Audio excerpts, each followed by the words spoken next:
Hey everyone, today we're going to be taking a look at a new Les George designed K-bar. This one's called the Cool Name. If you've got to give it a cool name, why not just call it the Cool Name? So let's go ahead and get this open here. Alright.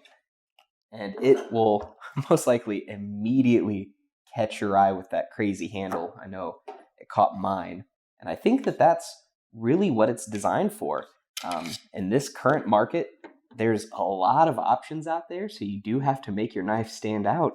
And I think they did nail that, actually. It has a really cool, like, honeycomb look to it, and that clear, kind of like smoky polycarbonate handle. And with that being transparent, you can see that full tank construction as well, which I think is neat.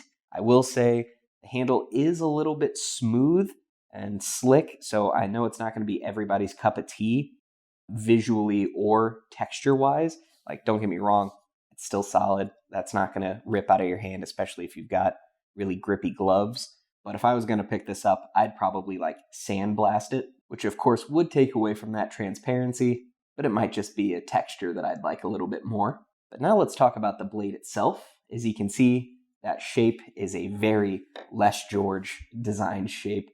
All of his knives definitely like have his fingerprint. And if it ain't broke, don't fix it. It is a very good looking knife. And also with that thumb ramp with a ton of jimping up here, you also know you can really hard use while still having good control over it. This blade is a drop point and is made with 1095 CV or 1095 Cro-Van, which isn't just like 1095, it's an alloy of it made with additional like chromium and vanadium, hence the name. That's supposed to improve hardness, wear resistance, and toughness. And this one actually will come in a few different blade shapes. Like here's the reverse tanto. You can see that the blade length on that one is actually a bit longer, but it is cool because they all use the exact same sheath. And I'll show you that here. So yeah, the same sheath for all of the different versions. It is a very rigid thermoplastic sheath, so super snappy retention. And as you can see, there's tons of setup options for it as well. So that's pretty cool. Now, I want to go ahead and do some size comparisons. So the closest K-bar in size and shape, in my opinion, would be the BK16 here. Handle, blade length, cutting edge, all extremely similar. In case you're not familiar with that, I'll also bring in a more traditional K-bar just to show you it's nothing too massive by any means. It's not like your standard K-bar. I want to bring in a ruler here to show you. Tip to end, it's right around 9 inches, maybe 9 1/8, but you are getting just over 4 inches of cutting edge, and your blade stock thickness is around 3/16 of an inch. And I also want to go ahead and bring in a scale here, show you the weight. So the drop point there, it's about 6.7 ounces.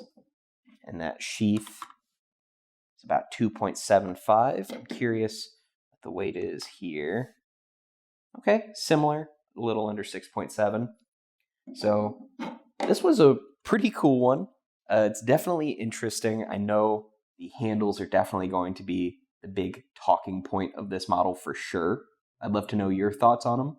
I do love a K-bar knife, and I love a Les George design as well. So I think this one's a pretty cool option. Be sure to let me know your thoughts on it in the comments below.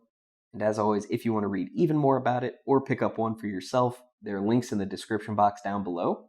They'll take you on over to GPKNIVES.com. But before you head over, don't forget to like and subscribe. Thank you so much for watching, and stay sharp.